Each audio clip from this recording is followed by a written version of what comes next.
Hello and welcome to season 2, episode 13 of Dualistic Unity. I will be the universe, as always, experiencing itself, but playing the part of Andrew today. And I will continue to be the wave expressed in a drop, calling itself rain. All of that sounds wonderful and metaphysical and mystical. And at the end of the day, because of these conversations, it's really not. It really just becomes fairly clear that what we're talking about is the whole and the part of the whole not being divided. And I really enjoy how applicable that conversation can be to everything in our lives. We were talking in the last episode about your recent experience with the Hare Krishna Society and just the fact that you were able to resonate with their message, regardless of the fact that you didn't share their beliefs, regardless of the fact that you didn't practice the same things that they practiced. And that's one of the things I genuinely love about this podcast and this conversation. I want to mention quickly to everybody who's listening that Andrew and I actually had the opportunity to appear on the Causing the Effect podcast with our old friend Scott. He was a roundtable guest a little while ago. We talked for about an hour and a half. It was very insightful, a lot of fun, totally effortless, of course. We definitely recommend that you go over and check that out whenever that you can. You'll find it on Spotify and Apple Music and whatnot. We do have a couple more announcements, and we'll just work through those, but I'll pass this off to Andrew first. Yes. Yeah, absolutely. Yeah, it's very interesting how, with the Hare Krishnas especially, how it's just I didn't know anything about them, right? It's like I didn't know. I figured there was some sort of belief going on in the background there, but given the monk aspect of it and like the robes, I figured, they would certainly resonate with the recognition that I am you and you are me. So yeah, it's fun to be within it to the point that we don't.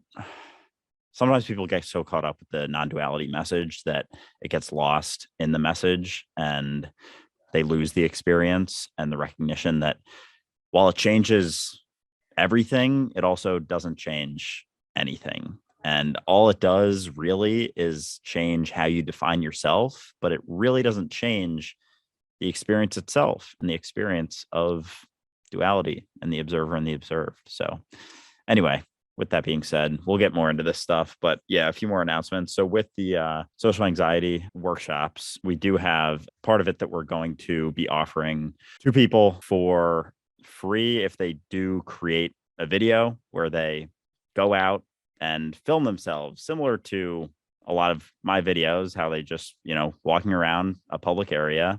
It doesn't have to be anything super extravagant. I do have a video I'm going to make at some point soon where it may be a little bit more extravagant. Doesn't have to go that far. But with this, it's basically just going into any public area outdoors with even just a few other people around and say something along the lines of, this is me conquering my social anxiety, and hashtag dualistic unity, hashtag social anxiety, or just dualistic unity. Just make sure you hashtag dualistic unity and mention us at us so we make sure we can see the video, and we will send you over a free copy of our social anxiety workshop that we filmed. When was that? 4 months ago? October, I believe. Now, for anybody who's listening to this who thinks to themselves, well, I can't do that right now. I don't feel confident enough to make that step quite yet. I encourage you to listen to the rest of this episode, because about halfway through, we're going to be giving away about 20 copies of that social anxiety workshop to the first 20 people who can go and download them. We'll give you a coupon code halfway through this conversation. So that's another option as well. We're going to try and do that a little bit more regularly, but if there are none left when you go to the store, just pop off a video saying, this is me working on my social anxiety. Doesn't matter where it is, could be in front of anybody. And we will definitely come and contact you and see what we can do to help you along with that journey.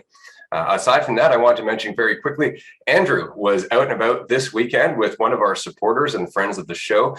They went out and dropped off some more stickers that Andrew and I had created recently. We talked about that in the last episode. And of course, we've been discussing it in depth on our Patreon page. So if you're curious about those stickers, definitely join us on Patreon. I'm going to throw up an image here later on for anybody who's watching on YouTube of Andrew and our supporter putting up stickers. It made me emotional. I'm not going to lie. It's really nice that after 20 years of being on this path of people calling me crazy and running from me and judging me for being, as authentic as I can be, and to tell myself that if it's just me making the ripple, that's enough. If it's just me, that's enough. After years of there being evidence that it wasn't it wasn't going to catch on anytime soon. And here I am 20 years later, talking to two people who have never met prior, who are having a conversation that's changing their lives. And they're walking around one of the largest cities in the world, putting up stickers with my name on it. And it just made me laugh because, again, looking back at 20 years ago when I made that one handout, the answer is simple, that you're a success and that you're the product of several billion years of evolution. That's all you need to do. It's just so interesting to see things go full circle. And so I wanted to say thank you to Andrew. I wanted to say thank you to Sophie and Daisy, who I know are listening. And I just wanted to say, Andrew, how did it feel to be going around putting up little ripple makers? Yeah, it was awesome. I've been doing it on a few of my walks, but it was really fun to meet Sophie and Daisy, who are on our Discord.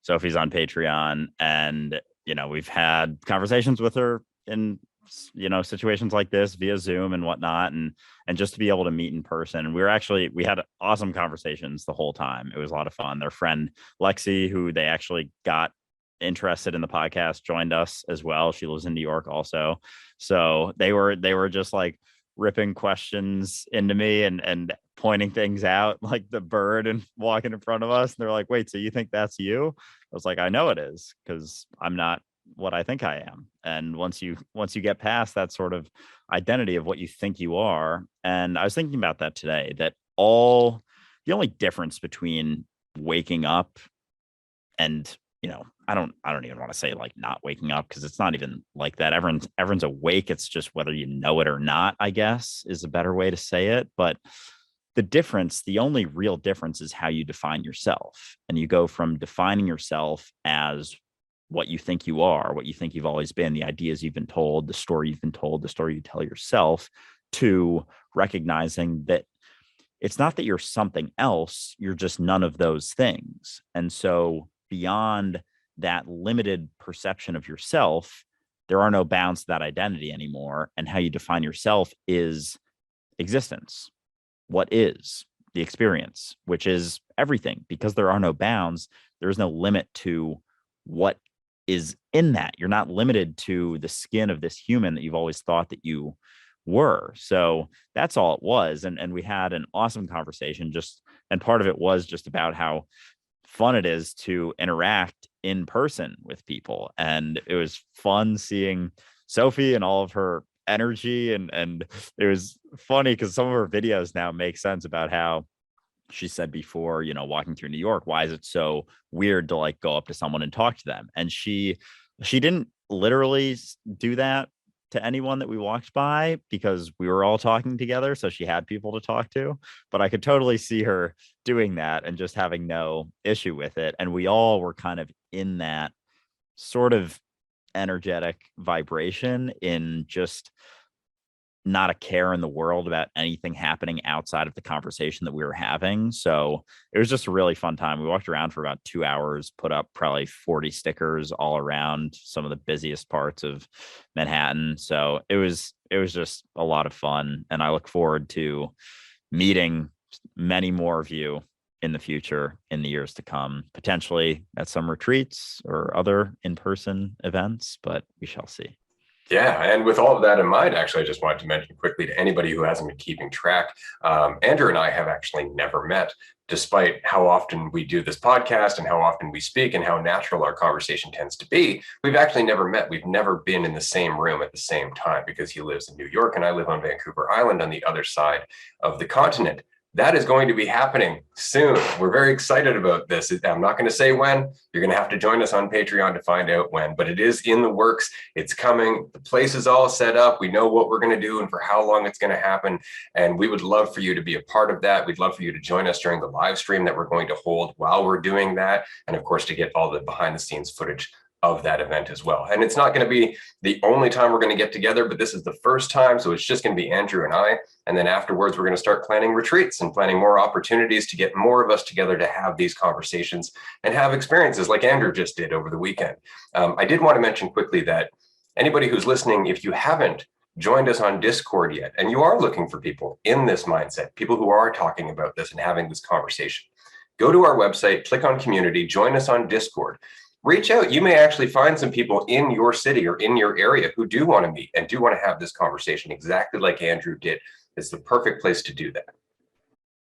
Yeah, I spent a decent amount of time today. Just it's fun because I can just read through Discord and we don't even have to like jump in very much. Like it's like a very self-sufficient community that is helping itself, myself helping myself. And it's very cool to see that. So I direct everyone who comes to me and says, I can't, there's no one I can talk to about this stuff. Like this is the only conversation I've ever seen this happening like through Duelist Community Podcast. I'm like, go to our Discord. You'll get plenty of that conversation there. And whatever question you have, whatever thing that you're going through, someone I guarantee has gone through the same exact, if not the same exact, something so similar that it might as well be the same exact situation. And I think that's a part of our humanity that people don't recognize enough, that we are, while we seem, and many of us seem so different on the surface, like the things we go through, the things we struggle with are not very different at all. And there's so many things in my life that I thought I was the only one going through it, the only one feeling it.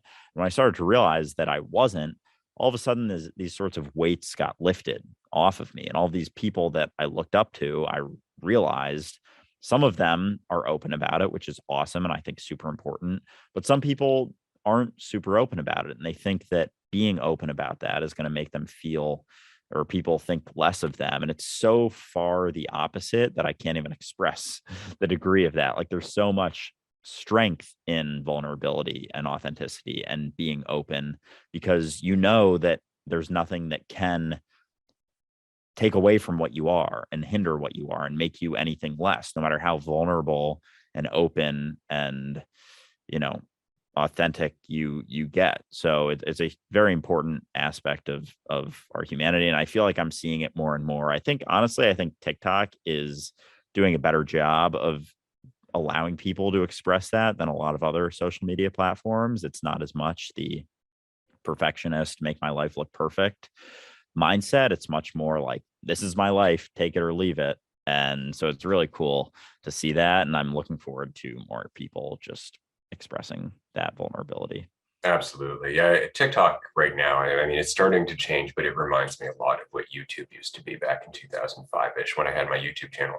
And for anybody listening, I encourage you, if you follow us on social media, on TikTok or on Instagram, check out some of my videos from 2005. I had a lot more hair back then, and I spoke with a different tone and a different intensity, but the insights that we're talking about here were largely the same as the insights I was talking about back then. The only difference being how intensely involved I was getting for my own reasons rather than for the sake of being involved. I was trying to save the world rather than be the world. And so that's just kind of an example, but that is where TikTok is at right now, where people just go on, they express themselves. The production value isn't necessarily the most important part, though that's starting to change a little bit.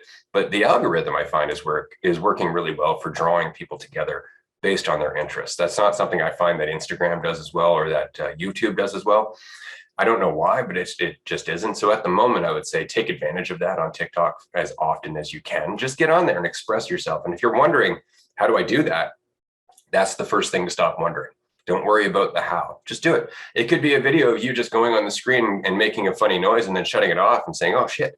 And that's it. And post that. And it'll probably go viral just because that's how TikTok goes, right? And so it is interesting that we go through all of this in life. And the nice thing about TikTok and YouTube and people just expressing their journeys is that while we do notice that they're very different journeys, there are those similarities. There are those undercurrents, those insights that we all share, those hardships that we all kind of go through. And with that in mind, I wanted to bring up a conversation that was happening on Discord a little while ago. It happens quite frequently, but it's when we're going through parts of our life and we feel like we're making progress, we feel like we're changing, we're doing insightful things, we're having transformative experiences. And then all of a sudden, it's like all of that just goes away. And we have this period, sometimes months, sometimes longer, where it's like we're almost in a funk. Like we don't have the energy to go out and do things. We don't feel like we're being necessarily as insightful as we were previously. We don't feel as motivated. And somebody was expressing this, and I wanted to talk about this quickly because often when we're changing, that change is easy to monitor on the superficial level. When we're being insightful, when we're being motivated, we can see the change. when we're not feeling very energetic, when we're not feeling very motivated or insightful, we tend to assume it's because we're not changing. But the truth is that we've already been changing. The change is already happening, but it's happening on a deeper level. It's happening closer to the core of who we see ourselves to be, of the relationship we see ourselves to have with reality as a whole. And so that's why it feels like nothing's changing. It's because they're deep changes. And my experience with that is to enjoy the lull. And that is the best way I can put it, because before you know it, life is going to come along. It's going to throw you into conflict again. You're going to have another experience that's going to take your comfort away, and you're going to find yourself being insightful and motivated and energetic again because of the confusion that you have to work yourself through, because of the chaos. But all of the work that's happening inside you right now is what's preparing you for that. So I just wanted to talk about that quickly, and something that I know I've experienced many times over my 40 some odd years. And Andrew, for yourself, how do you find you get through that now? Yeah, it's so funny how aligned some of these things we talk about are, because I made a video just now on my walk like an hour ago talking about how nothing is ever wrong and nothing you ever feel is wrong. So it was interesting. I have right now for work, it's a little bit quieter for me. I'm just on these two different projects. One of them's like these trainings I have to give like every 2 weeks. And another is just like this campaign audit thing. I won't bore you with the details, but one of them, the first training I have to give is this Thursday, and it's like a pretty long training. It's like 2 or 3 hours. So, but it's on platforms that I know super well. But even still, that's something that it was a big thing that I struggled with when I was younger, and even within the last few years, like giving presentations, putting myself out there, like public speaking type stuff. So there's always a feeling, and even though I'm not like the feelings I have towards it are nowhere near what I used to feel, because and especially because I just talk so much now, there's a much more of a comfortability, but there's still always like a little bit of something in there, a little bit of discomfort, a little bit of fear or nervousness or whatever. And so today I was going through, and because I don't have too much going on these days at work, I'm able to just like put in a couple hours and work on the slides, and then like run through them real quick, just talk through them to myself to make sure I can like speak through them. They actually make sense instead of just like, having the slides built. And so I ran through them today, and like I can get through them very well. I know the platform super well. And I was still just had this feeling of unease. And part of me is like, why are you feeling nervous? Like there's no reason to feel nervous. Like you do shit like this all the time. You've done, workshops, you do podcasts every week, you do interviews, whatever, and they always go totally fine. So like part of me is like, this is so dumb that you're feeling nervous. But then another part of me is like, it's totally okay that you're feeling nervous. Like that is, whether you should or shouldn't, it doesn't matter. That is the feeling that you have in your gut right now. So there isn't anything wrong with that. And just that recognition that there isn't anything wrong with what you're feeling inside of you helps it kind of go away. The thing that keeps it around is the thought that there is something wrong. And the only thing about it that is wrong is you thinking that it's wrong.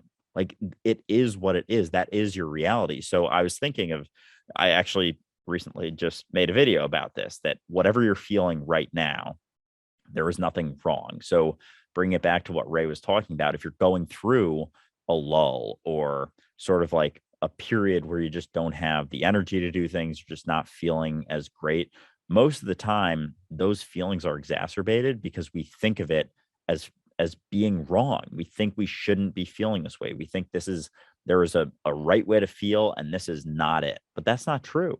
There isn't a right or a wrong way to feel. There is just what you're feeling right now, and whatever that is okay. And that's sort of acceptance of the feeling that you're feeling, because that is what you're feeling in the moment, and the moment is your reality. That's all you're ever experiencing. So the acceptance of that is that sort of path. It is the key to peace and feeling at peace with reality, because right now is all there ever is and all you've ever experienced. So thinking that there is something wrong with right now is thinking that there's something wrong with reality. And there's never anything wrong with reality, but because we have identity layered on top of it, we kind of filter it through thinking like, oh, we know what is wrong and what is right, but nothing is ever wrong except for thinking that something is wrong. So anyway, that's my little spiel on that. But it's so funny how it was literally something I went through today, and it was that exact thing, that whatever I'm feeling in the moment, there's nothing wrong with that. And with that, those feelings just like settle so much more quickly, as opposed to thinking like, ooh, I got to figure out, how to get rid of it. And it's like, no, you never have to figure out how to get rid of it. All you have to do is recognize that there's nothing wrong with it.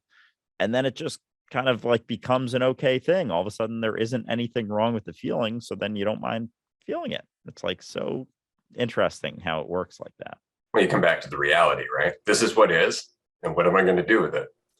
And that's pretty much it. But it's so easy for us when we feel like that we're feeling something we shouldn't be feeling, or that we're feeling something that is inspired by something outside of us, that our discomfort, our unhappiness is caused by something else.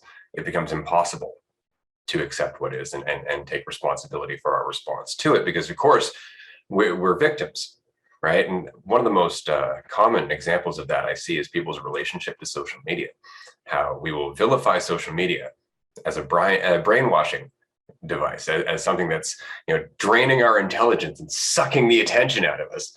There's no responsibility in that. The fact is that we're the ones putting the attention into social media. We're the ones that are scrolling endlessly, right? And if that isn't an example of our relationship with our consciousness, nothing is, because I find social media to be an excellent opportunity to practice thought curation. What do I find important? What do I not find important? So when I'm scrolling, it's a perfect example. Nope, don't want to see that. Nope. And I decide what it is I want to focus on while I'm on social media. Now, I also have to take accountability for when I'm on social media too much. And that is defined by me. It's not too much because it's bad for me, but it's too much because it's cutting into the attention I could be putting into something else, which is where I find my balance, right? So social media isn't the villain.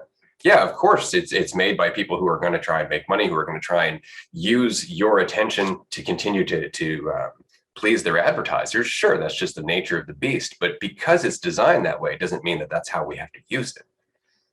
Right. So there's nothing wrong with social media so much as our tendency to vilify social media and not take responsibility for our actions.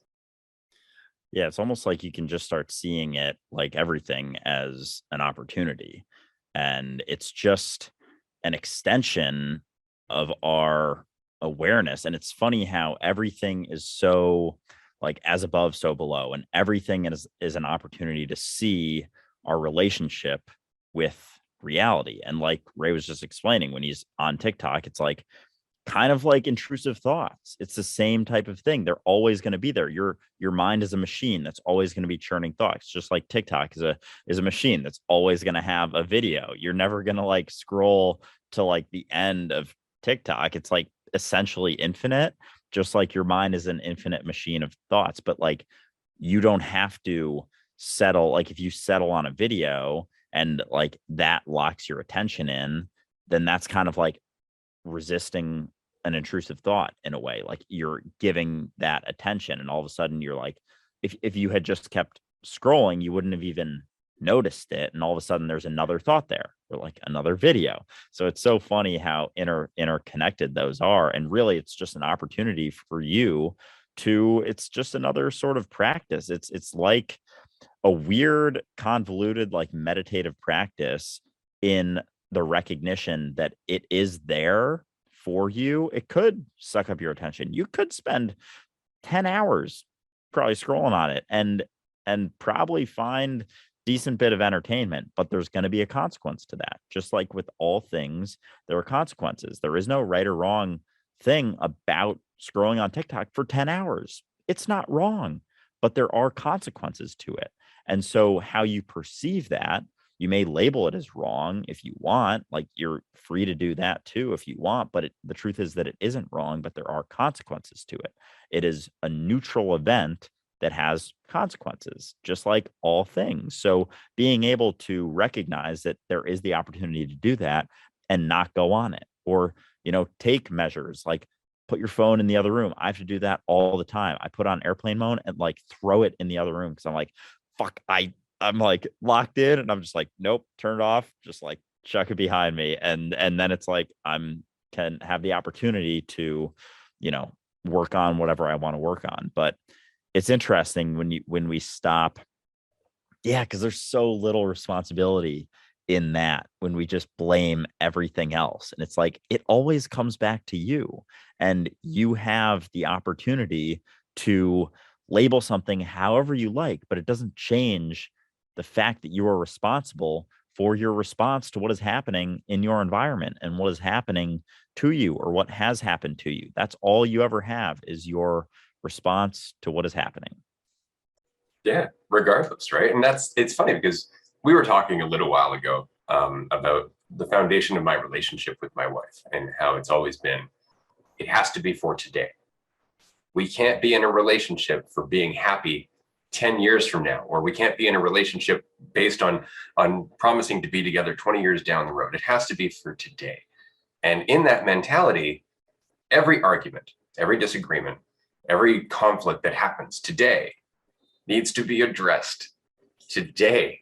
And in order to address it, I have to be responsible. I have to accept what is, and I have to deal with it in awareness. Because as we said, if today is not enough, it never will be. And that goes for everything.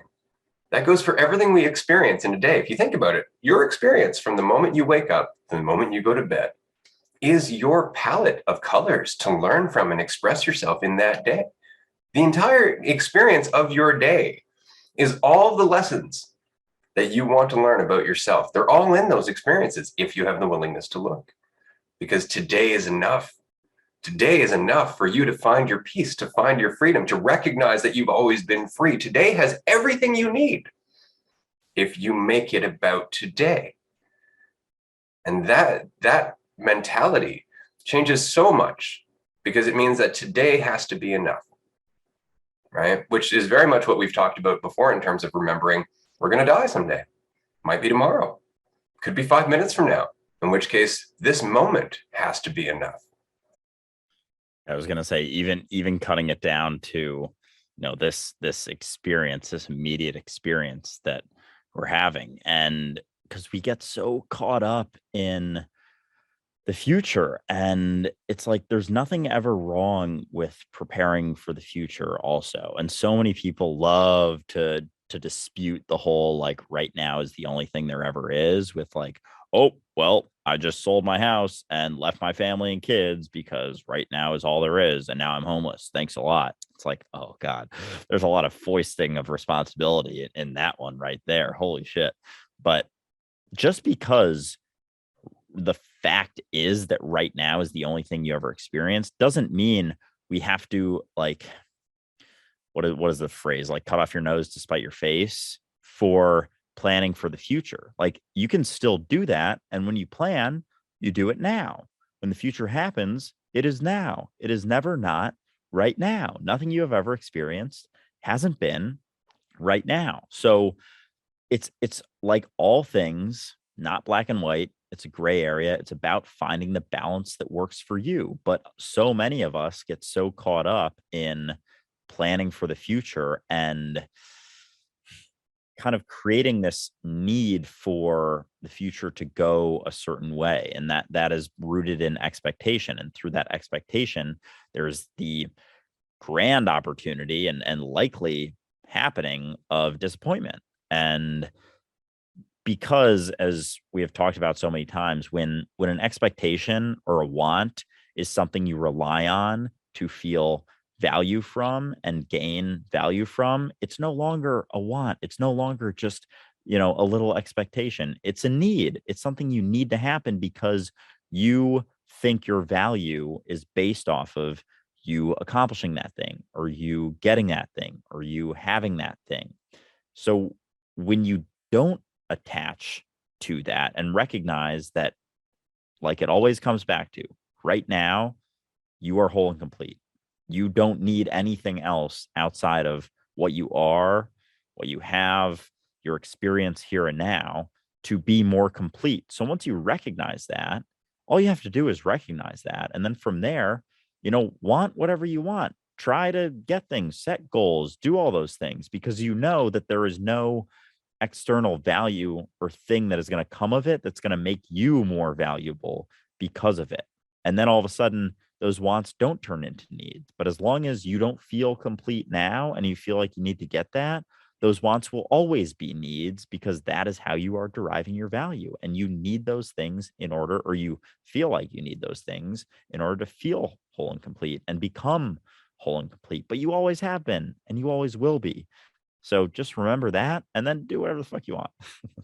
Yeah. And remember that words are just words. And I know I've had this conversation with people, because nobody who is operating out of self-definition wants to admit that they're insecure, because that's a real hit to the ego, right? Like, to be self-honest in that way is the very first step to getting past that addiction, right? It is the very first step to getting beyond that need to self-define, that need to try and feel more secure, that need to feel more certain, and be able to judge yourself in terms of value according to your assumptions of everybody else.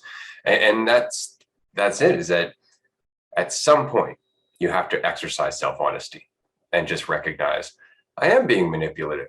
I'm being manipulative because I don't feel like I'm whole, right? I'm lying to people because I don't feel like I'm whole, right? I'm lying to myself because I don't feel like I'm whole. And to do that, you have to recognize there's nothing wrong with doing that. There's nothing wrong with the fact that that's where you are right now. You got there through a very long journey. And now that you've recognized it, it can change. That's the beautiful part about this, is that you don't have to beat yourself up for having beat yourself up until now. You've done that enough. Now you're here. You've learned everything you need to get here. And this is where you let go of that prison, because you can. You can just remember that you are not what you think you are.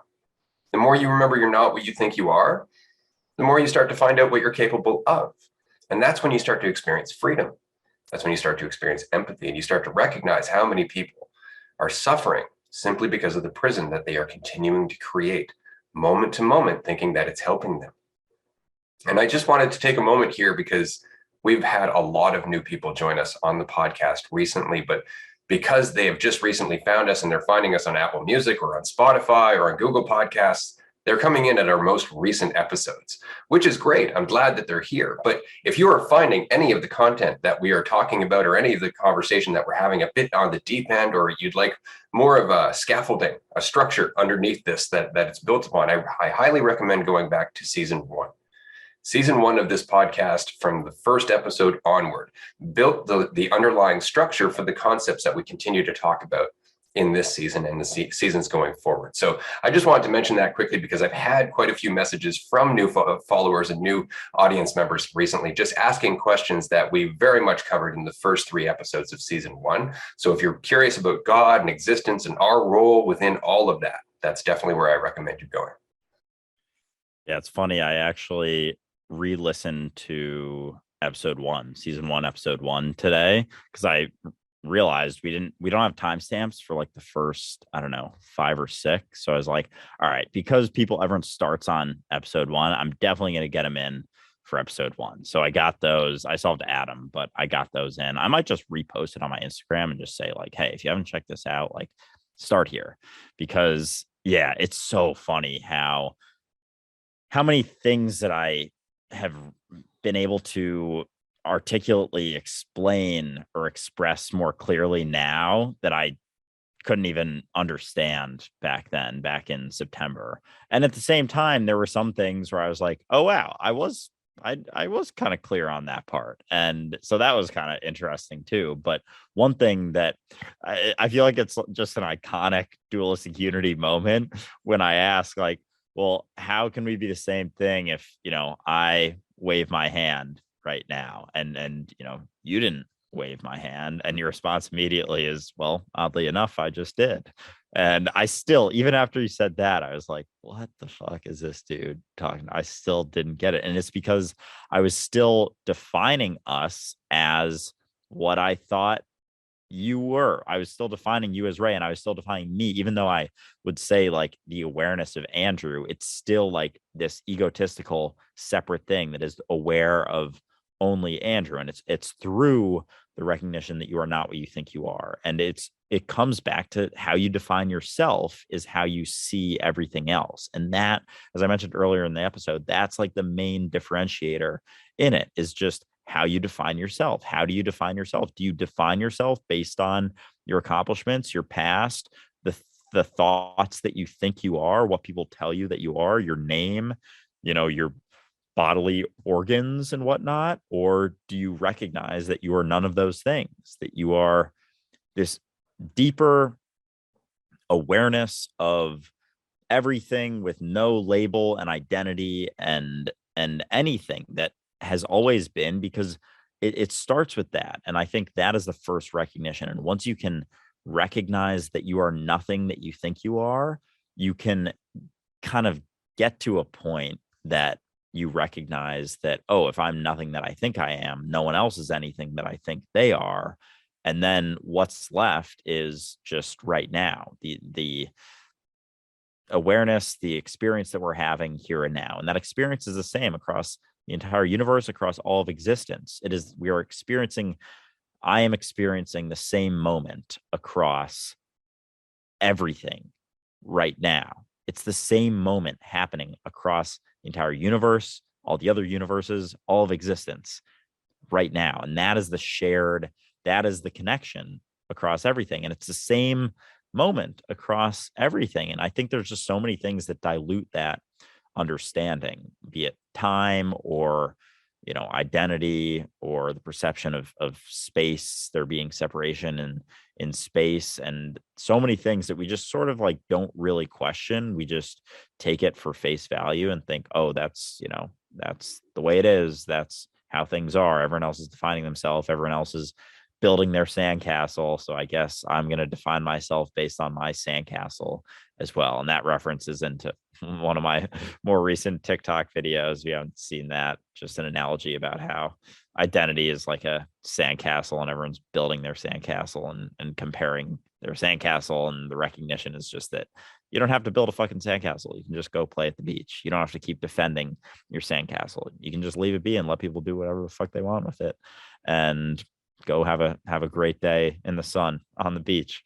But yeah, so it was cool listening back to that episode today. Yeah, it's surreal, right? Like it was September of last year. So it's been like 8 months, 7 months, something like that. And it's just so funny because, again, time, which doesn't mean anything and is largely influenced by our capacity to be in the moment. It seems like it's been a decade since I met you, man. Like there's been so much change that's happened in between. But it's interesting because what you were just saying about how everything that is experiencing is always experiencing now. Now, the entire universe right now is one experience in different variations, which I always find really interesting. Like when we look at the typical diagram of like the evolution of a human being, for example. So we see, the molecular, and then moves up to like fish, and then moves up to walking fish, and then moves up to like mammals and so on and so forth. And you see that whole progression, right? Well, what's interesting is we look at that and we go, that being to that being, to that being, to that being. But what you're seeing is actually the spectrum of awareness from one experience to the other, all of which are happening now. Right? All of those experiences are happening now within awareness. All of those beings are awareness now, but with a slightly different relationship between the observer and the observed, right? In terms of cellular, it's a very basic relationship. In terms of mammalian, it's a very different relationship where you start getting families and groups and stuff like that. But there are realities where we are only aware of ourselves in terms of a feeling that we're disconnected, right? And I guess you could look at the existence of a fetus.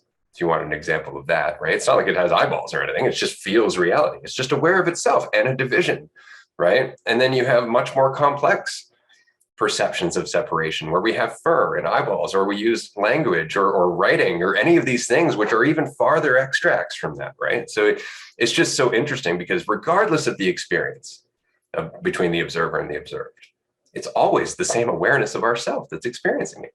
And it's only ever now, ever. It's only ever now. It doesn't matter when you're experiencing it. And so we have this tendency of separating things into different species, different parts, different times, different places, because it makes it easier for us to do, right? Otherwise, it'd be very difficult for us to go, well, I think the other part of me is over that way. It's like, which way? We need things like east, west, north, south. We need names like continents and streets and people and things like that. Like those are meant for convenience. And then we tend to disregard the convenience factor and we go, no, the label is the thing. And that's where we get all confused. I mean, that's why children don't sit under trees marveling at them for very long, because very quickly we teach them that's a tree and it looks like this. Let me draw you a very simple, version of a tree. That's a tree, right? And so we don't question it anymore. But if you ever sit under a tree for a very long period of time and stop assuming that you know what the tree is, what it's doing, or its role within reality, there's so much to learn from that tree. Yeah, it really is crazy how we just put things like everything into a box and just package it up and clean our hands, and we're like, all right, I know what that is. I can move on, and I can move on to this next thing and this next thing and next thing and next thing. And before we know it, we've done all these things, been so focused on the future and the next step, and we've missed our entire life. And someone asked me, I did a Q&A on Instagram this weekend, and someone asked me about manifesting. And so I went on a little spiel about manifesting. And the last thing I said about it was that you can't want and fully experience the here and now simultaneously. And our life is only ever happening here and now. And yet so many of us get so caught up in wanting. And we think of it sometimes, a lot of people think like, oh, well, I only want once in a while. And it's like, if you actually were aware of how often you are wanting something that isn't what you are experiencing right now, you would recognize that that is probably the vast majority of many people's existence. And wants come in different forms. It could be wanting a physical object, could be wanting a relationship, could be wanting love, could be wanting, more confidence, or it could just be wanting to not be experiencing what you have in front of you, which is, I guess, kind of the same thing, just depends on your perspective of it.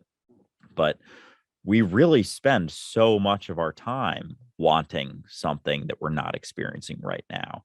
And if you spend your entire life, whether it's, manifesting or wanting, which is essentially the same thing, you'll miss your whole life. And yes, you're there for it, while you're wanting, you're present in the wanting, but like cerebrally, mentally, you're not really there. There is a different type of feeling when you are caught up in wanting and desiring something that isn't what you are experiencing. So once you recognize that that is it, like every single moment here and now is it, like that is experience. There is no heaven to long for at the end of the road. There is no thing that you will manifest, the perfect thing you'll manifest in order to become perfectly whole and complete. It all comes back to your experience now. And that is all any guru or spiritual teacher was ever recognized, was just that right now is it. It's all there is. It's all you are. You are all as the present, and but it's not something our ego or mind can really grasp onto, because it's not something that can be solved for. Like it's always looking for solutions for problems. So it always needs a problem to solve. And that's why we're always thinking of things as problems and thinking things are wrong, because there needs to be something that can be solved, because something must be wrong. And so it almost looks for things that are wrong. And there's an initial discomfort in a way when we recognize that nothing is wrong. And there's like a resistance to that recognition, almost as free as it is, because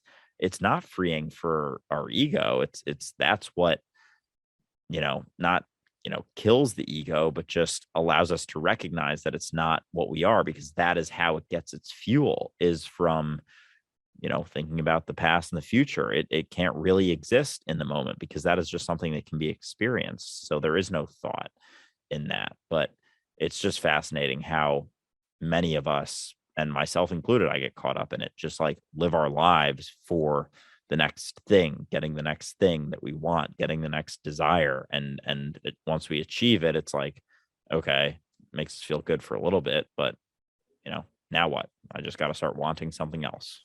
And we can never truly achieve it. That's the thing. Like You can chase desire your entire existence. You can chase desire for people's approval, and that will eventually turn into a desire for money and a desire for control, and that will turn into a desire to live in certain places. And eventually what you'll end up with a desire for is to meet God, or you'll end up with a desire to achieve enlightenment or any of that. And it's always just ongoing, except that the carrot gets bigger and shinier as we go.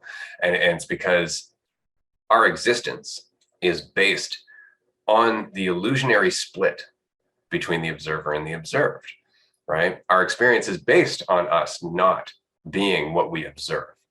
And because of that experience, we always lack. We're always incomplete because we are split between the observer and the observed. And so even identifying as a human being will not get rid of that lack, because we're human in the world, right? And because of that, we're still separate, right? There are still fears. There are still things that we have to run from. Whereas as you let go of your idea of yourself, as you let go of even human, biological, any of it, they're all ideas, they're all concepts, they're all labels. What you start to recognize is that you are reality itself. Your reality. It's not that you're in reality. You are reality. What you are experiencing within yourself and the environment that you are perceiving to be around you is all within your experience. It's all happening in your awareness, because your awareness is reality. So identifying immediately causes lack. Whereas when you just surrender to what you are, you're whole, like you've always been. You were always whole. It was just the commitment to the idea of yourself that reinforced that feeling of lack. And it's such a catch-22, because you're like, oh, well, how am I doing that? I just did it again. Because you can't analyze yourself into freedom. You have to surrender. You have to let go. Yeah. Oh man. There's just so much freedom in that recognition. And something I've been thinking about more, or at least today and yesterday a little bit, was that I I think we talked about it in episode one. So maybe it was today as I was listening to it, was the idea that there's no way for me to prove that this isn't my dream. And it essentially is. And there isn't any difference between this being my dream and this not being my dream. And there's no way to prove otherwise. So it's almost like it's like one of those things that some people will be like, oh, well, then it's not worth, contemplating. But it's like, I mean, it might be for a little bit at least, to recognize that this is all you and there is no separation, because that recognition that it's all you and the recognition that there is no separation are the same recognition, essentially, right? If it's all you, then you're all of it, and there is no separation. Or if everyone else is the same awareness that you are, then you as the awareness are everyone. And it's like, no matter how you want to spin it, it's all the same recognition that there is no separation. But it's so it's just so fucking nuts that there is no way to prove this isn't my dream. And we just write that off so quickly, and we write off dreams so quickly. And who's to even say that my dreams aren't the reality and this is the dream, or vice versa, or they're just all reality? And like, why do we get so caught up in thinking that this is the reality? And I mean, regardless, it leads to us taking it so damn seriously, and everything so seriously, and just like taking ourselves so seriously, and everything we do, there's judgment that comes along with it. And it's like, you know, take a deep breath. This is all a dream. This is all a ride. And people just write that off so quickly, and it's so crazy. And I know, Ray has a lot more experience with that, having, gone through and recognizing all of this for 20 years now. And just going back to what you were talking about earlier with me and Sophie meeting and, putting up stickers, like I can only imagine how that feels after 20 years. holy shit, I recognized this 9 months ago, and it feels like it's been 9 years. So 20, oh man. And especially not talking to like a plethora of people about it. Like, I feel very lucky to have this podcast, to have Discord, Patreon, all that stuff, and just seeing other people have this recognition. But yeah, just it's fascinating how quickly people write off that when you say something like, how do you know this isn't all a dream? It's like, what do you mean? It's reality. What are you talking about? And they look at you like you're crazy. And it's like, why is that such a crazy thing to say? Because because it's like threatening to them, or No, if what? anything, it's the opposite. It's because they are a limited bag of meat.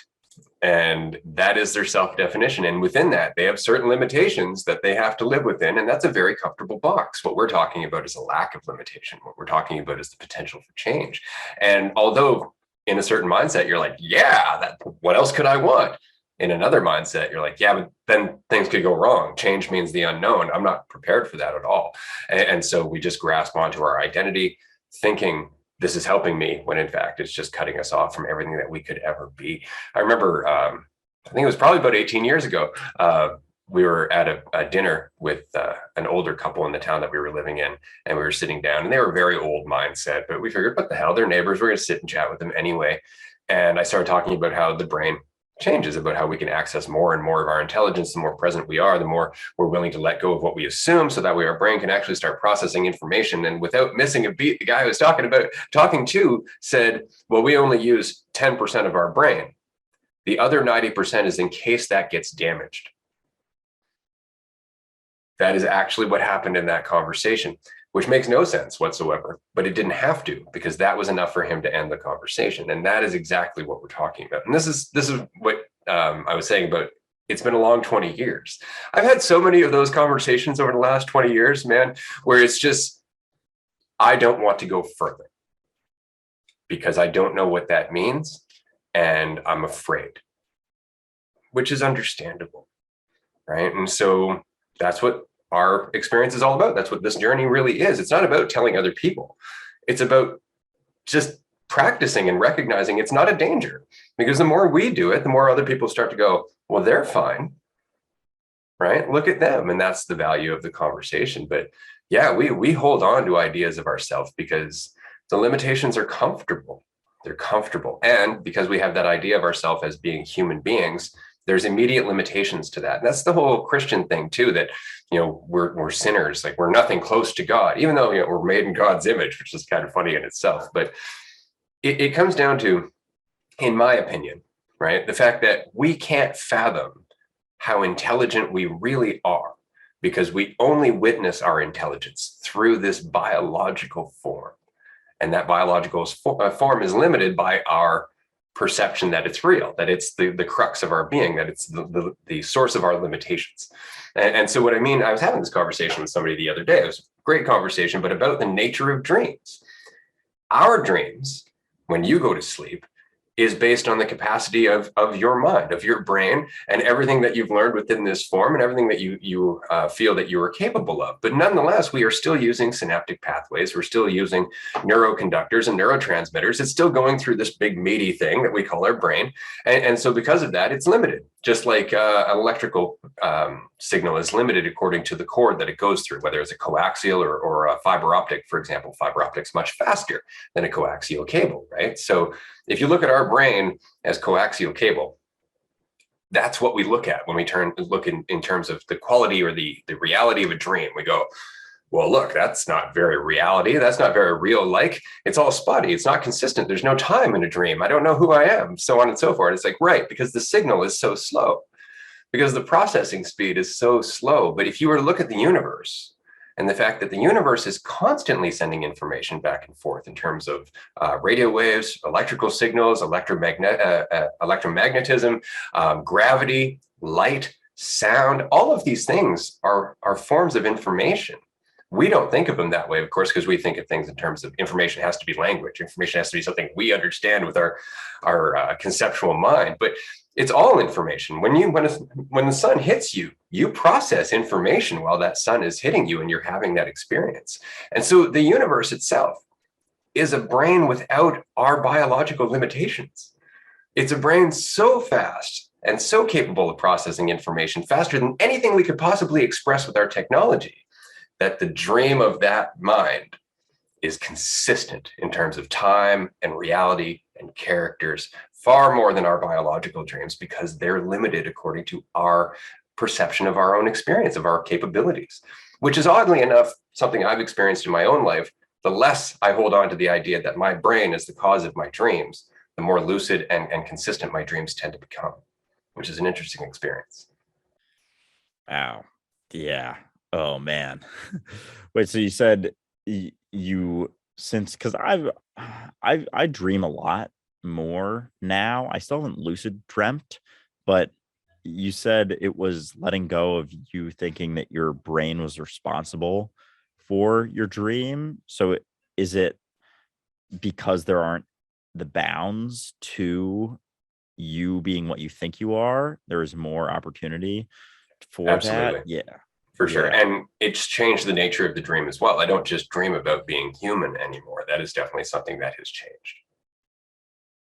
Yeah. I'm curious. It'll be interesting because I very much throughout my experience, like, forget that I am Andrew a lot of times and forget that that's what all people see when they see me. And I see myself like when I was walking around with Sophie and Daisy and Lexi, they kept pointing out things. They're like, wait, so you think that's you? And it's like, well, it is. Yeah. It's aware of existence here and now, just like me. And that's all I am. So without, what I think I am, that's all that's left. And so it's just it's like so clear that I can't unsee that. It's like I still do get caught up in thinking that I am Andrew and worrying about stuff and whatever, blah, blah, blah. But the moments of clarity are becoming far more frequent. And in those, it's just so obvious. It's like because I don't define myself in the way that I always have, but based on what I think I am,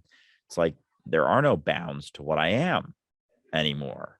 And then if you ask, is that you? It's like, yeah, obviously. What do you mean? What's telling you that it isn't you? It's like, well, what you think that you are, how you define yourself. But we've gotten so, I feel like with our experience too, we've gotten so concrete in our belief about the way that our experience is, even though it's such a limited perception based on our human biology, like our ability to see light and hear certain sounds. Like there's so much stuff we can't hear, so many different light frequencies we can't see. And yet we settle on, oh, this very, very tiny little specific a way that we can perceive the world is how the world is. And it's like, well, if we can only perceive a tiny little bit, why do you think that it is the way it is? And defining yourself the way you think you are is sort of goes along the same way. And that's why it's fascinating. The more I, learn about who Jesus or Yeshua actually was, the more, his miracles make a lot more sense. If he was actually able to see himself and really, really like absolutely let go of everything that he thought he was and see himself as everything in everything, like everything, then a lot of that stuff makes sense. The things that he could do, seeing himself as that, because, whether it's turning water into wine, it's like if everything is based on our perception of the way that we think things are, if you can see yourself as everyone that you are with, in your immediate environment, especially, and you can allow everyone to perceive things differently, then who's to say that that stuff, the water or the wine that is also you, can't change? And it's like that seems like just another level to that. Like, I don't know, with that story of Jesus, what do you think got him to those understandings? Because I know there's so much of his life that we don't have. There's no history of it. So I think psychedelics probably played some role in some of his understandings of, seeing God and whatnot, but just like letting go of what he thought he was, because everyone has just like the classic, story of the beginnings of Christianity kind of burned into their brain, anyone who grew up Catholic or Christian. But it's like there's so much more to that isn't just the classic, Christmas story or Easter story or whatever. So I'm curious, like, what do you think allowed him? Because so many people get to it through, suffering or just going through difficult times. It seemed like he, was big on relinquishing his beliefs as growing up Jewish, things like that. Do you think the religious aspect of Judaism played a role in that, or do you think it was other stuff? I think that that's what motivated him to leave, right? Because there was 18 years in the Bible where Jesus just wasn't. He just wasn't there. And there's a fairly common theory that he went traveling up through Iran or Persia and whatnot, and into India towards Asia, in which case all of the cultural practices throughout all of that involved some kind of hallucinogen or drug or hashish or something like that. So I mean, to discount that is silly at the end of the day. We might as well just admit he probably tripped out, because that was just common for that part of the world at that period of time, which makes sense. But how did he get there? I would say it was the work. I'd say that it was just, again, just getting out of the way more and more and more and more. And when you look at the things he was saying, when you look at how he was saying them, you start to realize what he was trying to do was identify as the whole, right? Which is super cool on the one hand, but on the other hand, you're like, yeah, I can see why that got misinterpreted for sure, right? It's like, I am the way, the truth, and the life. He's the Son of God. It's like, that's not what I said. Right? Like, what I'm saying is that, I am the basis of my reality. Without me, there's nothing here.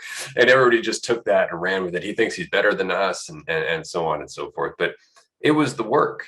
It really was. And I think that the farther you go with that, the deeper it gets. And I talk about this from my own experience, that the more I let go of who I am, or the idea that I am this, the weirder it gets, the more surreal things get, the more things tend to work out without me trying to make them work out. Like, life becomes effortless, almost like it's an extension. Like, in a state of mind, I'll just go, I'm going to go do this, and it'll just go smoothly, like it was meant to be. And then in a different state of mind, it'll be like climbing up a steep, jagged cliff, right? And it really just comes back down to how much resistance am I in? And that rabbit hole in itself gets me thinking all the time, like, what's possible there? Exactly how much can I surrender of myself?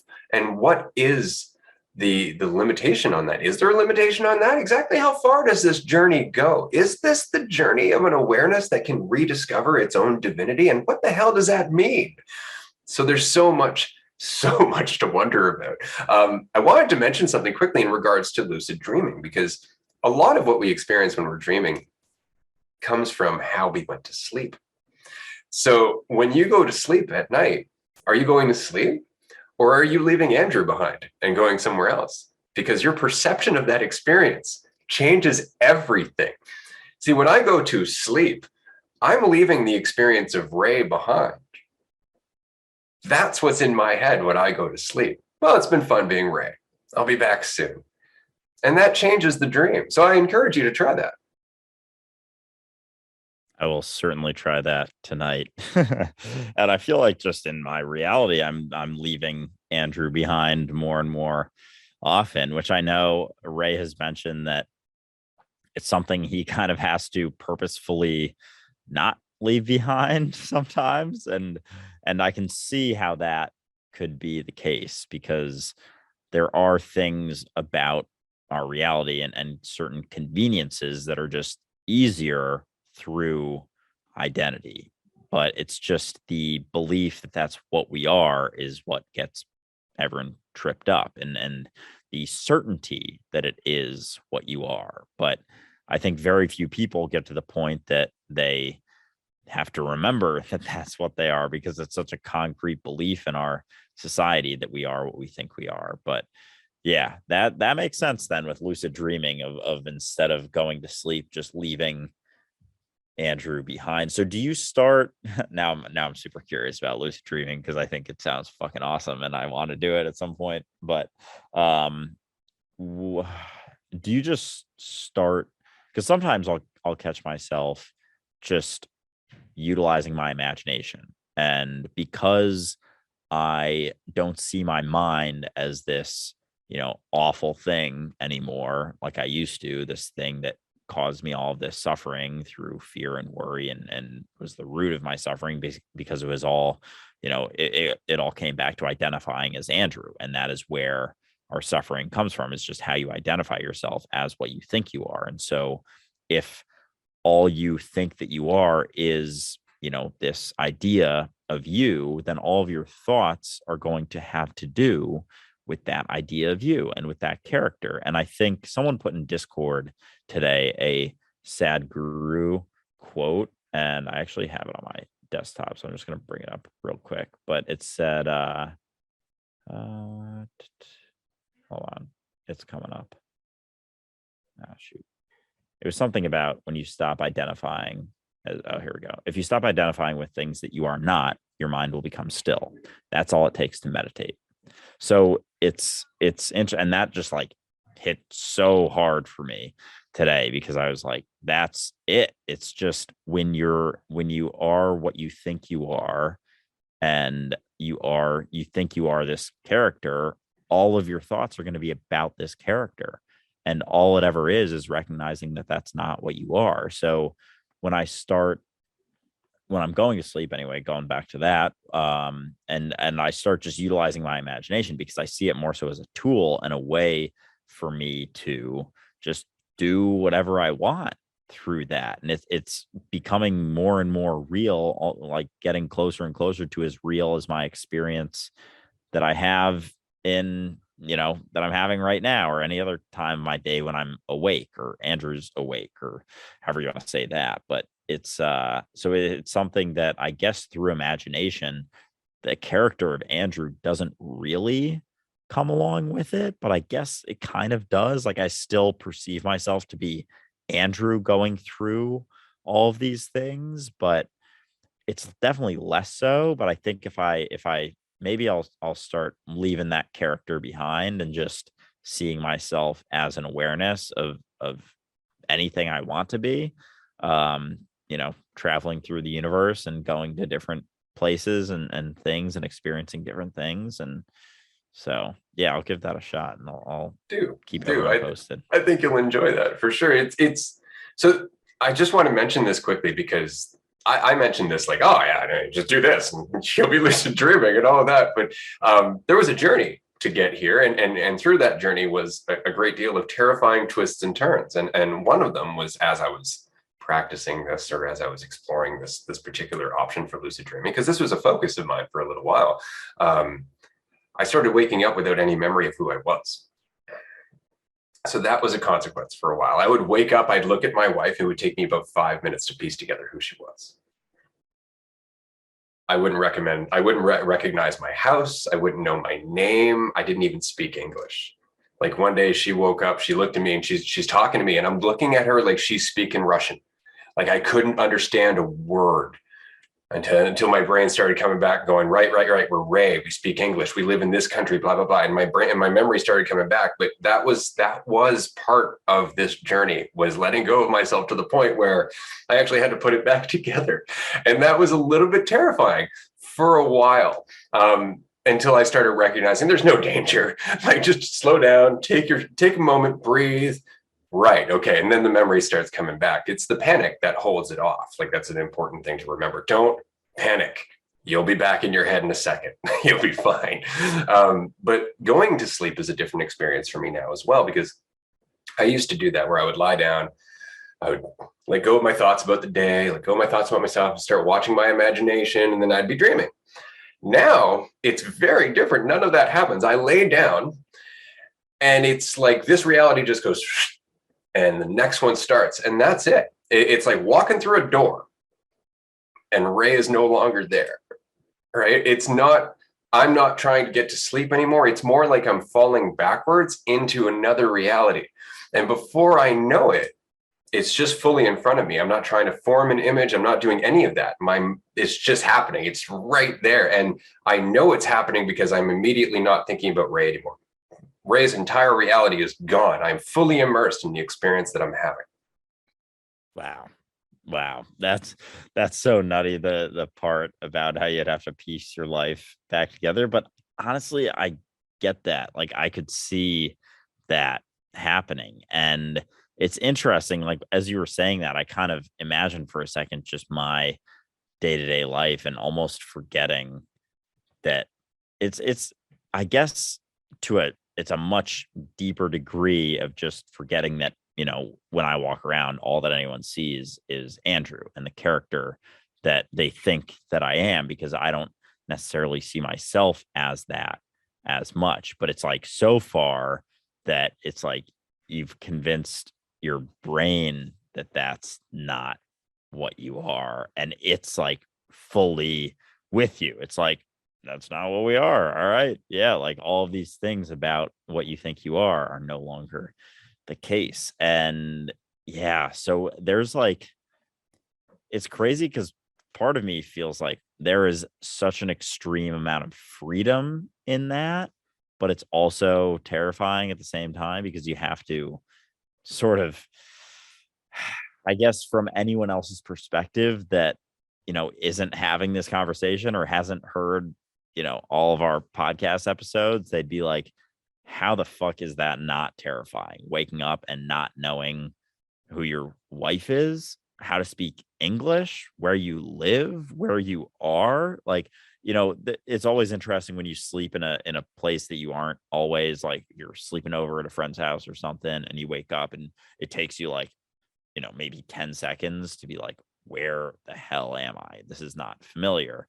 So it's like that, but to a whole nother degree, because you are waking up in the place you always wake up, but not really, because you aren't Ray is the thing.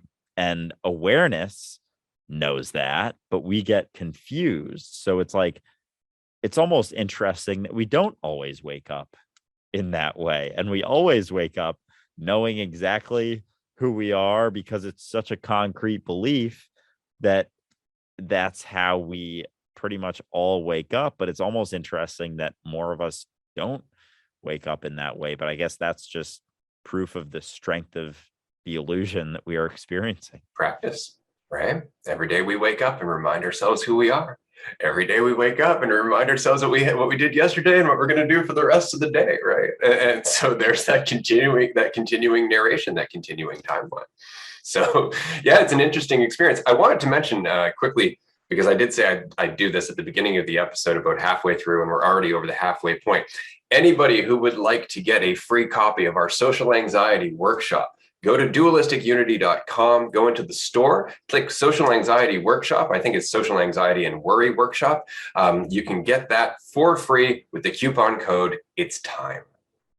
That's all you need to do. Just type in the coupon code It's Time, and you will get that for absolutely nothing. You can download it through the dashboard on the website. You can access it whenever you want. And I really hope that you enjoy that social anxiety workshop, because it was one of our first and probably one of our best conversations for dealing with judgment and what other people might think of you, and just getting through the day and building motivation. So I can't recommend that enough. Back to the dream. I just wanted to mention quickly that it takes practice, because you are switching narratives. Like you're going from one dimension to another. There's no better way to really describe that. And so I remember I was in a dream that was so very real. I was in there for decades. Like I lived an entire lifetime. I got married, I had kids, I lived in this place. It was this whole thing. And then I woke up. I woke up next to this woman, and I felt incredibly guilty. I was like, who am I with? And it was my wife. So I just want to say, again, don't panic. Give it a minute. It'll come back to you. That is gnarly. Holy shit. Oh, man. Yeah. And it just goes back to like how we just assume that this reality is reality. Like we think of reality as just, this one thing that we're all experiencing because we've all settled on the assumption that this is it. And this is the extent of our experience. And I am what I think I am. And there's just so many things we settle on that aren't, that we just stop questioning because it gets uncomfortable. And to let go of the thing that we think we are, as much suffering as it gives us a sense of certainty and a sense of control. But beyond that, there is just raw freedom that is so different than what we're used to. It's almost like, sometimes I'm hesitant to be like, oh yeah, you definitely want this, because it's so different that it can be jarring sometimes. So like, I don't even know. It's like, it's something that I don't necessarily go out and recommend. I'm not like a Jehovah's Witness knocking on people's doors being like, you're not what you think you are. And there's a lot of freedom in that, because who knows what's going to happen if they do start recognizing that. And so there's a lot of freedom too in just the recognition that, like we were talking about in the last episode, you don't have to convince anyone of this. You can just embody it. Just be the embodiment of freedom. And people will naturally start asking questions. They'll be like, how do you feel this free all the time? Like, you don't worry about stuff. You're not that afraid of death. You're not scared of or concerned about how people judge you. You're not worried about what they think of you. And it's all these things. You don't have to go around convincing. You can just be it. And they'll start asking questions. They'll start getting curious inevitably. And when they do, always happy to have conversations. I love having conversations about this stuff. But I found, early on, I was a little bit more pushy, especially when it came to belief. And now it's like, if you want to cling to that, feel a false sense of certainty, I know there's going to be consequences that you experience all the time. But if you ever want to figure out another way to exist beyond belief, beyond the limitations of belief and identity, we'll be here. Yeah, absolutely. And here's the thing, though, that idea changes as this continues to grow. Right? One thing I enjoy about the Gospel of Thomas is that it gives you a very different perspective of Yeshua, or Jesus, in that he says straight up, I come with the sword. I'm not here to make peace. I'm here to divide homes. I'm here to divide, brother against brother, father against son, right? 3 against 2 in a household. And he's talking about that because this relationship, or this relationship with reality, this clarity, or this conversation, it is jarring. And while it's just you and I and our audience of a couple of thousand people listening to this conversation right now, that conversation is growing. And as much as we can leave believers alone and not talk to them about this because we know they're going to be threatened, that's only going to be true for so long before this conversation creeps up into their reality, because it's just going to keep spreading, right? It's just going to keep growing. Everything that we're doing right now, oddly enough, as much as it feels like our own drive and our own motivation, is the result of everything we've done up until now, right? Like, it's funny how you're saying, like, you just keep going down that road. You don't have to try and convince anybody, and eventually things start happening. Yeah. 20 years later, you end up having a podcast with somebody you've never met before, talking to thousands of people on a weekly basis about insights that at one point people called you crazy for.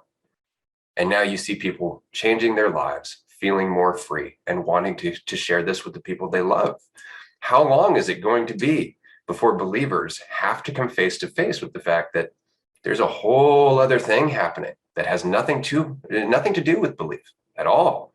This conversation is eventually going to make them uncomfortable if they run from it, but that's beyond our control. Yeah, it's fun too, being able to express it in ways that they don't think of as directly, threatening to their belief system. And it's so funny seeing it happen, live in action when you start going through and talking about how, so let's get on the same page about a few things. Right now is all there is. You are right now. You're not a story, right? You're not the past, right?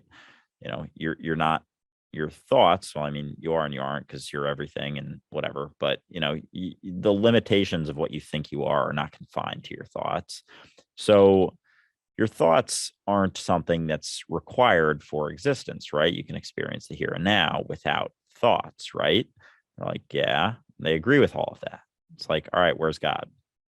Like, oh, well, where's God?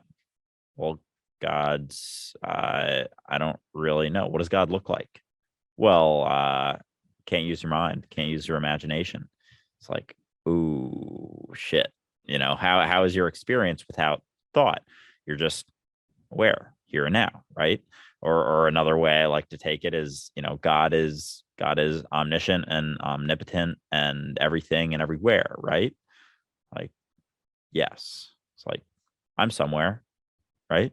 They're like, and they just get so that pisses them off so much that God is everything and everywhere, because that's part of their belief. And it's like, well, I'm somewhere, I'm something, right?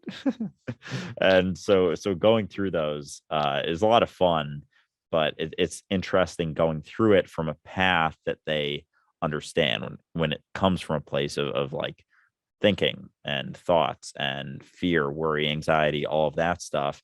And then you're able to, sort of like come in the back door and be like, this has to do with your belief in, fiction and whatnot. And then they're able to see the consequences in their beliefs in fiction and how it actually does have overlap with their dealings with anxiety and fear and worry and things like that. So it's I don't know. I just really enjoy having the conversation. So I love just poking that around, and it's just fun to see people. Like, for example, I was on a podcast about a month ago or so, and it just came out last week. It was with Sean T. He's like a fitness personality who has a pretty big following. His podcast has a pretty big following too. And the podcast, it's about, I don't know, 40-45 minutes. His podcast is called Trust and Believe, for those listening, if you want to check it out. And I talk about, a bunch of different things about how I'm not what I think I am, uh, identity, about mushrooms, things like that. And my dad texted me actually, and he's always been someone who isn't, super, he's not into psychedelics in any way, shape, or form. Also, I'll leave it at that. And so he texted me and said, hey, listen to the podcast, thought it was awesome. Like, how big is Sean's following? That was really cool. And I was like, hell yeah. Cause I know I talked about mushrooms for a good 15 to 20 minutes in a very like rational, logical approach. And it was kind of beautiful how Sean's questions like matched up with like the progression of identity not being what you think you are, and then mushrooms just being sort of an extension of that understanding and a thing that can help you recognize that, because so many people have a stigma and think it's just like, oh, this it's a drug and it fries your brain and you trip. And it's like, the way I explained it was very much utilizing, the analogy of peeling back the layers that we exist within about our thoughts and beliefs about the way things are. And when you're not as sure about that, you're not as sure about, what you are. And the more peeled back you can live, the more you question things, the more you recognize you're not what you think you are, the less things you have to focus on to be afraid of with that identity. And mushrooms like tie seamlessly along with that. So even just in a conversation like that, and then having someone like my dad listen to it and, listen to the whole thing, he definitely heard me talk about mushrooms in that way. It was like a way to talk to people close to me that isn't directly talking to them. So it's cool just that, we're always making ripples. Things are always happening. We never know what the impact is going to be exactly. And whatever the impact ends up being isn't as important as the experience that we're having. And ripples are inevitable no matter what we're doing. Which changes the experience entirely. And that's the nice thing about this, as you said earlier, right? It's that it's all one insight. At the end of the day, it's the same insight, but in different angles and different variations for different experiences or different things that we're focused on. Like, it always comes back to being ourselves, which always comes back to being reality, which always comes back to letting go of our thought. It's always the same insight. It's just that it's applicable in different areas of their life. And so you can start with the most mundane, like social anxiety, right? And just work with them on that. And eventually they'll have the insight that, oh, what I think is actually causing conflict. Oh, what I'm holding on to in my belief is actually limiting my abilities. And they'll start to pick it apart themselves, right? But we're talking about the value in uncertainty or in faith, however you'd like to put it, because it's the same thing, right? But the problem is that the general conception about belief is that it is faith. Believing in an idea blindly is faith. It's like, but it's not. If that idea is giving you a sense of certainty and security, then it's actually just false certainty and false security. It's an idea you're holding on to protect yourself from uncertainty. So there is no faith in it. And as long as there's no faith in it, your intelligence doesn't have the capacity to act fully, which means that you can't have a religious experience because it requires you to actually be aware in the moment, which requires you to let go of all your blockages and all your limitations and all of your assumptions. And that's when you see God in your own existence. Yeah, it's like that's all it ever is. And that's kind of how I've always described mushrooms to be, is just going beyond your individual perception and judgments of the world. And it just makes it easier to relax into that and beyond all of those things. And why people feel such an appreciation for existence is because it isn't veiled by the way that you think things are. Things just are.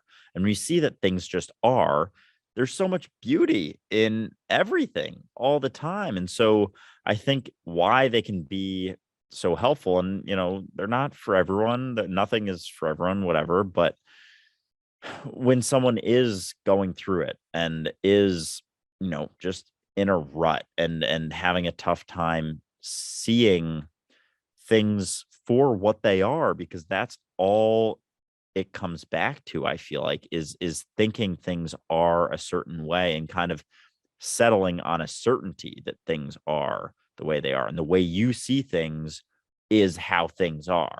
And it's just the recognition that that's never the case. That's literally never the case. Even if you're in a really good mood, like no matter how you're perceiving things to be, they're never the way you think they are. And that, as Ray just said, is the uncertainty of everything. And it's an uncertainty for everything beyond right now, but there's also an uncertainty in right now in your perception of things. So just recognizing that your perception isn't the truth and your perception isn't actually the way things are brings about so much freedom, because as soon as you question that and really question it, to recognize that it's not even what you think it might be in another way. It's like you have a perception of things, and it's like, okay, it's not that, but like maybe it's this, and you think of something else depressing or whatever. It's like, no, it's literally, no matter what you say, it's none of those things. So through that recognition, all that's left is what is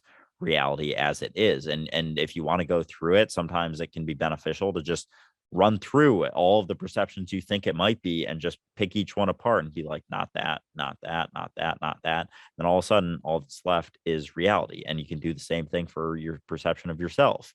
You think you're this, you think you're this, you think you're this, you think you're this. And all of those are, for the most part, for a lot of people, very limiting beliefs about what they can and can't do. And once you pick apart each one and just recognize every single one that you just said is not the truth, it's like, all right, well, shit, what am I? What can I do? And it's like, you can do anything, or at least try anything, because your potential is infinite. You have infinite potential here and now, as long as you are not being restricted by the perception of what you think you are. Nicely said, because the perception that you invest in, the illusion that you commit to, changes your experience, changes everything that you see as possible. And I find it so very funny that we've been talking about lucid dreaming throughout this entire episode. But what you just described could very easily be called lucid living, because that's all it is. It's treating reality like you would a dream. Question everything, assume nothing, be what you are, and allow that to adapt and unfold. And that's living, that's dreaming, that's everything that we've been talking about. It's the same experience. And they're both influenced by what we hold on to. Oh, lucid living. That's good. That might have to be the title of this episode. Holy shit. Yeah. Oh wow. Because what is that really? Lucid living versus lucid dreaming. And because everyone thinks of lucid dreaming as this like incredible, amazing, free thing, like you can do anything, you can be anything. It's like, well, let's bring that into waking life. And it's like you can do anything, you can be anything. When can you do those things? When can you be anything? When you don't think you are a specific thing, when you don't believe your perception of yourself to be what you are. That's all it is. That's, oh man, this is some good shit, dude. Yeah. And it keeps getting deeper, right? Like, this is the funny thing about this. Like, it's so easy to look at me as we're having this conversation and to forget that I've been at it for over half my life. Right? Like, that's the assumption, is that because I use the same words and concepts that a lot of other people use, that I'm talking about the same thing. It's not the same thing. You know, it's like teaching Wing Chun, right? A lot of people will go, well, this is a tan. It's like, well, it's the shape of a tan, right? It's not the intention. There's not like the mentality behind it. The relaxed nature is not there. Like, there's more to it than just the form. There's the substance. Right. And the substance is not something you can fake. It's not something you can memorize. It's not something you can just, now I've got it. Right. Which is why I find the most common refrain on this path, and it happens over and over and over again. And this is how you know you're doing great, is when you keep telling yourself, oh, it's so much clearer than it's ever been. And you'll keep hearing yourself say that over and over and over again while time passes. But it doesn't feel like time is passing. It just feels like the moment is getting deeper and more, I guess, in line with who we are, because we're getting out of the way of the division that was never there to begin with, and just allowing it to be what we are. And this is why I say, like, even identifying as a human being causes problems, right? Identifying in any way, shape, or form causes problems. And this is something that our system is very well aware of, right? Like, there have been a number of cases where somebody was pulled into court, or rather they were told that they had to go to court for their person, which is the name on your birth certificate. It's not who you are, right? It's your corporate entity that allows you to interact with the rest of the world. And those people have went into court and just held up the birth certificate and said, I'm here about this account. And they went, well, is that you? I'm here about this account. And they didn't identify. And the case was dismissed. And this has happened numerous times. There are documented cases where this has happened. And sometimes they'll trick you. Sometimes they'll get you, because they need you to admit that you are under their authority, that you are under their jurisdiction. You need to identify as part of their game in order for them to get you to be part of their game. There was this great case where a gentleman went down, I think this was in Alabama. Anyway, he went into court and he basically did that. I'm here to see about this account. And the judge went, well, are you that person? And he's like, well, I'm just here to see this account. And so the judge is like, well, he goes, the case dismissed. The guy leaves, and as he's going to walk out the door, the bailiff is at the main door, and the judge says, take that toothpick out of your mouth in my courtroom. And the guy did. And he said, bailiff, arrest that man. And it was because immediately he listened to his authority. Immediately he identified as being under their jurisdiction, and he was arrested for it. Oh man, that's brutal. Even though he didn't identify as, even though he didn't say like his name, take that toothpick out, it was still his. Oh damn, that's like, watch the cops, right? Like, you'll notice that if they come up to you and they start asking questions, just keep saying, I don't answer questions. I don't answer questions. Because then if you don't answer, you're not admitting that you're under their jurisdiction, right? Even the word understand has a hidden meaning. Do you understand means, do you stand under me? oh, damn. Yeah. All right. I'll definitely remember that one. But oh, that's so interesting. And just like ever since we had the I forget, I don't remember what episode it was, but talked about how, the government and society is like a company, like a corporate entity. It's you just see things so differently, and it's a little bit bleak when you see it in that way. But it's also like, it still doesn't really change my experience here and now very much, which I think is just the important thing to keep in mind. And we've talked about this before too, but just when we do get caught up in the bleakness of society and everything that's so fucked up about it, because we are just so sure that we are what we think we are, and everyone identifies as what they think they are, that we're all screwed and everything's going to shit. And it's like, I don't, maybe things aren't as bad as we think, and is thinking they're so terrible only making them worse. So that's, I don't know, important for just myself to remember in a lot of ways, because Oh yeah. sometimes it does. Yeah. Yeah, you can't get all bent out of shape about the tyranny and the injustice and all Yeah. of that, because that doesn't actually affect any of it. But it is important to, I think the important part of understanding all of this in terms of how the system works and how laws have become more habitual than logical, is recognizing that the world that we grew up in, the narrative that we were raised to abide by and respect, as it were, doesn't make any sense at the end of the day. Like, it's been lost in repetition for such a very long time that it's no longer serving the purpose that it was originally created to serve. It's just going through the motions instead of recognizing the freedom that the freedom of the mentality that put that stuff in motion to begin with, right? Like, the idea of government is a good idea for small communities, but the larger the community, the more government you need, the more capacity for corruption and lack of empathy you have. And so there are all kinds of considerations that we just stopped having. We just stopped having those considerations as a whole, because the system is what it is the best that we could do, and just deal with it. Whereas this conversation is very much saying, like, we made this system. The system is based on certain things that we as humans decided we wanted to enact and we wanted to agree upon. And then it just got out of hand, because you had more and more people that were being less and less responsible for the system that they were a part of and perpetuating and condoning and even believing in. And again, that makes a lot of sense, especially for a species that was hammered with 2 world wars back to back, where it killed a large portion of their best and their brightest, and then they just kept limping along after that, trying to do the best they could underneath the thumb of governments that found power and authority and control through those wars. They learned how to manipulate and work under the necessity of war. That's where our income tax came from. That's where a great deal of our military industrial complex came from. Most of our system came about through World War I and World War II, right? And so it's important to look at those things and not to despair, but to recognize, another example of how a good idea can go wrong when we stop paying attention to it, when we stop being responsible for it.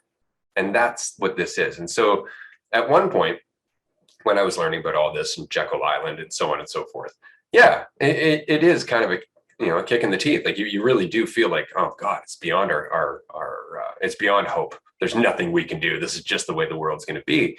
And then you start to recognize, but the world is made up of me.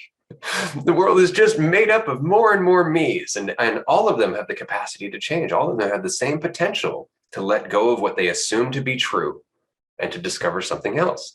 And as long as that's the case, I'm deeply inspired. I feel great every day, regardless of how bad things might be going in the world, because it's through turbulence that we gain elevation, right? It's through the chaos that we gain clarity.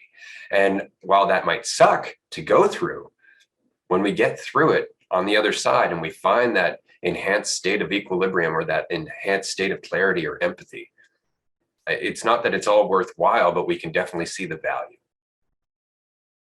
Yeah, as you were saying that last part, I thought about just how all of this comes back to, the recognition as above, so below. And in our personal lives, how many times do we go through something super difficult, extreme suffering, and then out the other end, we have this like crazy realization or enlightening sort of experience. I know that's happened to me, and it's happened probably a couple of times. I know happened to Ray, certainly, and probably many of you listening. And who's to say that isn't happening with our collective right now? We're so, the grasp on identity and clinging to what we think we are. And the divide, especially in America, is just getting bigger and bigger as we identify more and more with what we believe to be the truth, what we believe to be correct about the way to do things, not recognizing that it's that mentality that is stopping us from doing that. It's like all of these things seem to be like crumbling and crashing and burning, and there's just so much shit going on. It's like, how often do we go through this in our personal lives, and then out the other side is this, sort of grand realization, like, oh wow, okay, and all of a sudden it just hits you out of nowhere. There's no exact specific thing that makes you be like, oh wow, it just happens out of nowhere. Like, who's to say that isn't happening right now with our collective human race at this very moment? We're going through it, and because it is, seemingly a bigger experience than just our individual experience, it's like, same thing, but same but different. But so maybe it'll just take a little bit longer. Maybe instead of a few weeks of suffering, it'll take a few years, or a few centuries or whatever, and then eventually there will be a recognition that, oh, as more and more recognize it, which we are, more and more will recognize it, and then maybe that individual recognition, as it always is, will be the collective recognition. Absolutely. We are part of a collective existential crisis or transformation, right? Like, that's it. We're just playing our role. But it's so important I think it's important to remember that the simple fact that you are having these insights, the simple fact that your existence is changing so much, begs the question, why? It begs the question, what part of this large change are you? Because I know, looking back at my life, I know looking back at everything up until the point where I woke up, there was no indication that I was going to do anything but die. There was no indication of change happening at all. Like, I was very, very much immersed in my hell. And then I woke up, and I've been awake, and I've been talking about it, and I've been going through these insights in my mind all the time. And there's no separation. There's no division, right? And so one has to go, well, this is just a big wave and I'm a single drop, but my drop is changing at a rate that I can't possibly take credit for because it's part of everything else changing.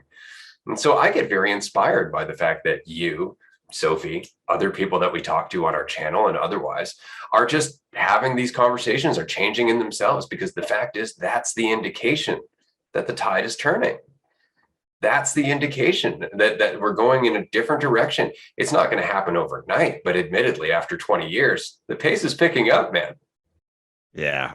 Again, I can only imagine after 20 years of these recognitions, what that must be like. But yeah, even, I see it more and more. Like, when I first recognized this last summer, there wasn't many people that I was coming across that really were seeing the same thing. And I still, I followed a bunch of, quote unquote spiritual creators, and none of them really got this. It was still, and I didn't even have the understandings that I do now, or the clarity that I do now, to see that is, it still comes back, and so many these beliefs and ideals that we focus on come back to identity, and the illusion that the ego is what we are. And so even then, I wasn't coming across that many people, and I feel like even still, like, there are more and more having the conversation, which is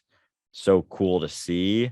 At the same time, sometimes it's like, it's interesting to see, for example, when we're talking, like Ray and I are talking about getting guests on, it's like there is still like a limit to the ones that we're willing to have the conversation with, because so many on the path sort of settle on something relatively egotistical that allows them to feel better, because the deeper you go, the less certain you get about everything, the less comfortable it gets, until you recognize the comfort in that recognition.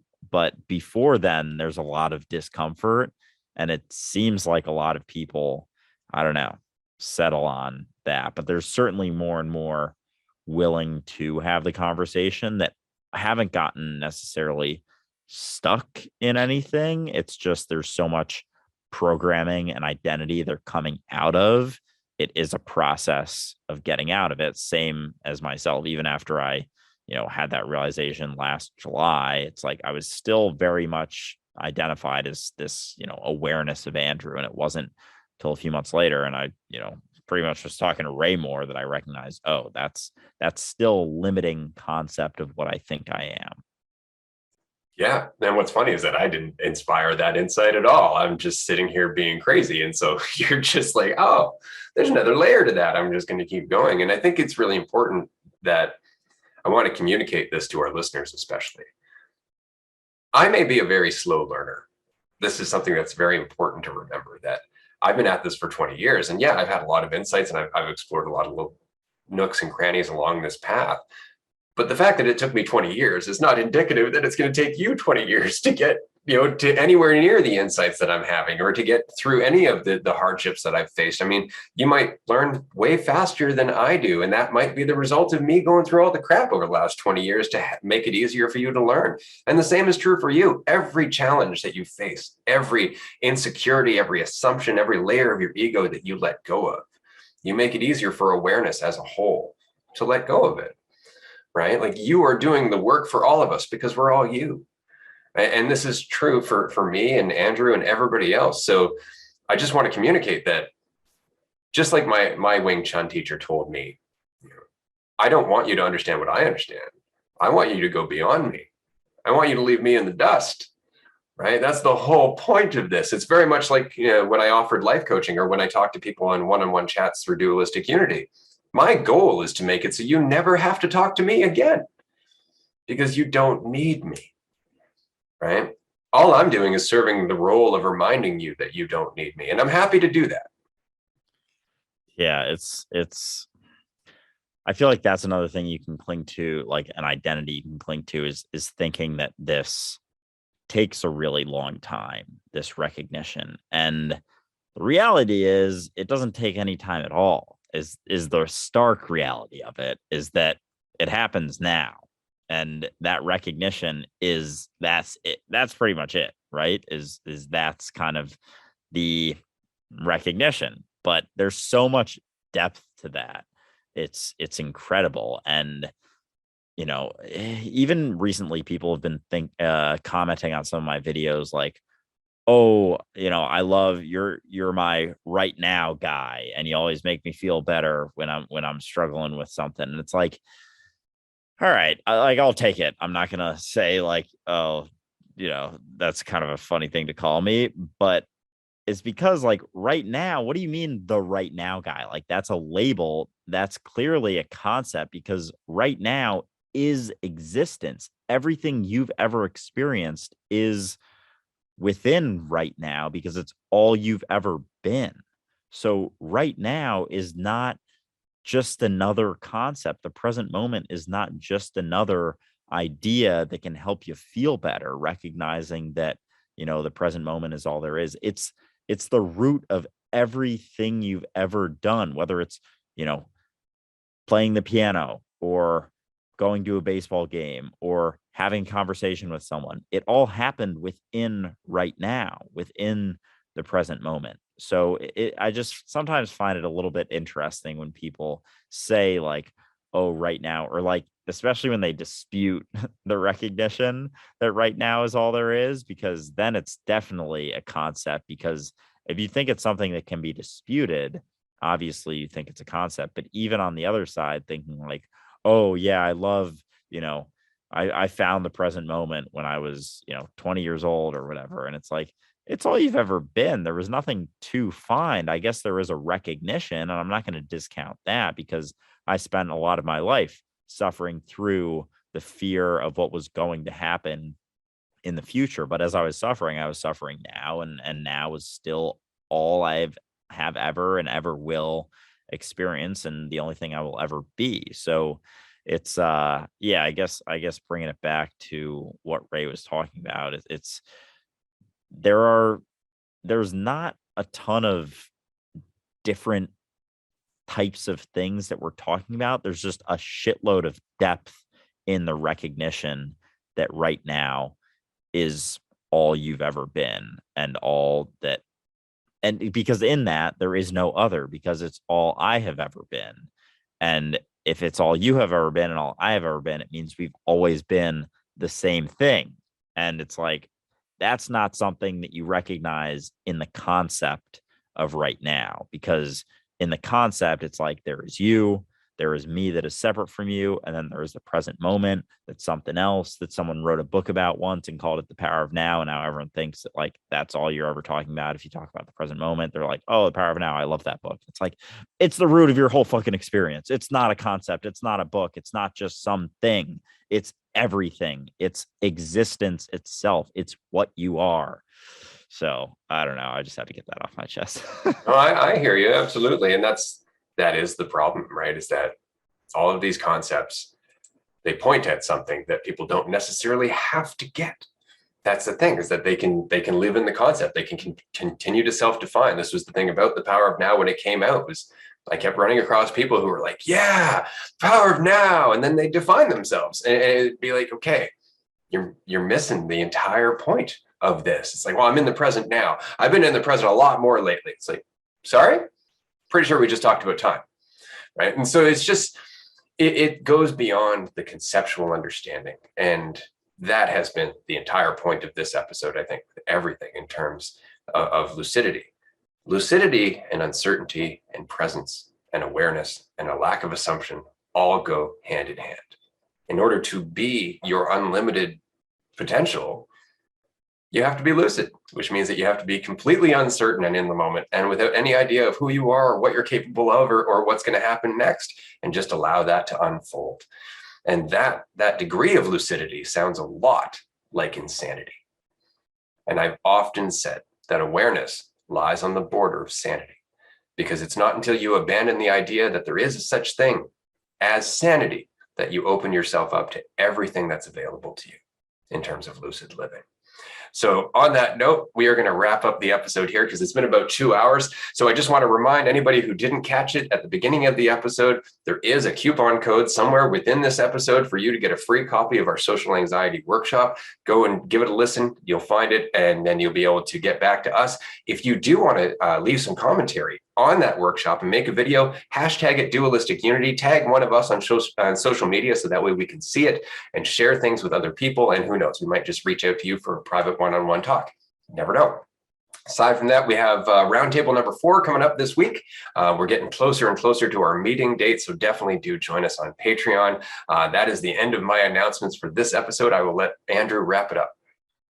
Yeah, no, that was a fucking awesome episode. I'm pumped for that to come out tomorrow. But yeah, I forgot to mention this at the start, but if you couldn't tell, I'm in a new studio for everyone watching on YouTube. I don't know, the sound might sound different. The microphone's a little bit different than the one I usually do. Hopefully it sounds good for those that are just listening. But yeah, I'm in this studio. It's like a co-working creator space in New York City that's only about a mile from my apartment, so a pretty easy walk. It was created in 2018, and they have a whole podcast set up. So they have like a ton of different lighting stuff, a microphone that's got like the bendy arm thing that's cool, this couch. So yeah, I was pumped. I visited it today. Someone invited me. It's like an invite only type deal.